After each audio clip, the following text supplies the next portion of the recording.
سیدہ عائشہ صدیقہ کہتی ہیں زمانہ سو جاتا اور میرے رسول مصلی بچھا کے کھڑے ہو جاتے۔ او یار کھیتی باڑی کر کے نہیں، محنت مزدوری کر کے نہیں، جناب عائشہ کہتی ہیں میں یہ بھی دیکھتی کہ حضور ایک آیت شروع کرتے تو ساری رات اسی کو پڑھتے اور میری نظر جاتی تو قدم مبارک پہ ورم آ جاتا۔ یار نماز پڑھ کے اتنی مشقت کر کے اتنی جد و جہد کر کے ورم آ گیا، یا رسول اللہ اتنی محنت کیوں کرتے ہو؟ فرمایا افلا اکون عبدا شکورا، کیا میں اپنے رب کا شکر گزار بندہ نہ بنوں؟ صحابہ کا ذوق عبادتوں کا، ریاضتوں کا، تلاوتوں کا، طبیعت ہے ان کی، وہ ایک دوسرے کو، حضرت مولا علی شیر خدا کرم اللہ تعالی وجہہ الکریم کے زمانے میں روم کے بادشاہ نے کہا یار یہ مسلمانوں کا پتہ تو کرو، یہ آخر کیوں اتنے زیادہ مجاہد ہیں؟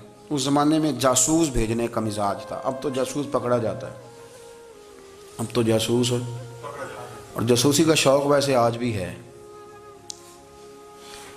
عرض کروں تھوڑی سی بات اس عنوان سے، پتہ کیا ہمارا مسئلہ ہے؟ ہم جہاں جاتے ہیں نا وہاں تھوڑی خوشبو سونگنے کی کوشش کرتے ہیں، وہ کیا ہے تو یہ کیا ہے تو ادھر کیا ہے تو تھوڑا سا ادھر کیا ہے۔ میرے رسول پاک پڑھیے درود شریف، سارے پڑھیے ذرا زور سے، صلی اللہ تعالی۔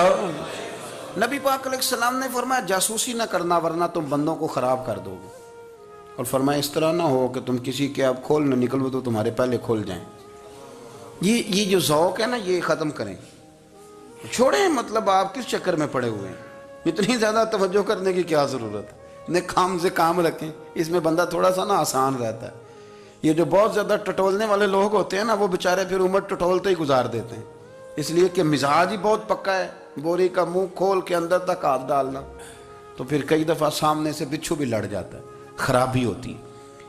تو جاسوسی کی جاتی تھی، اس نے بھی جاسوس بھیجے، کیونکہ قبیلوں کے لوگ تھے، کچھ مسلم کچھ کافر، پہچانے نہیں جاتے تھے لوگ، تو کچھ لوگ اس نے بھیجے، انہوں نے آ کے نا تحقیق کی، ریسرچ کری کہ آخر ماجرا کیا ہے، تو واپس جا کے انہوں نے رپورٹ دی نا روم کے بادشاہ کو۔ اس رپورٹ کا ایک جملہ بڑا شاندار ہے، وہ کہنے لگا بادشاہ ہمیں مسلمانوں کی کوئی سمجھ نہیں آئی،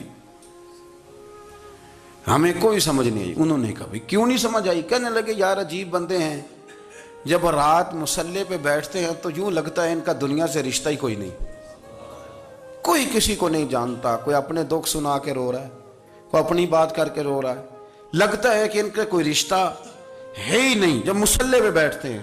اور فرمایا جب سویرے یہ جہاد کرنے نکلتے ہیں تو لگتا ہے ان سے زیادہ دلیر ہی کوئی نہیں، حالانکہ جو مصلوں پہ رونے دھونے کے لوگ ہوتے ہیں وہ کئی دفعہ جہاد میں کام نہیں کرتے، لیکن عجیب لوگ ہیں کہ رات کے راہب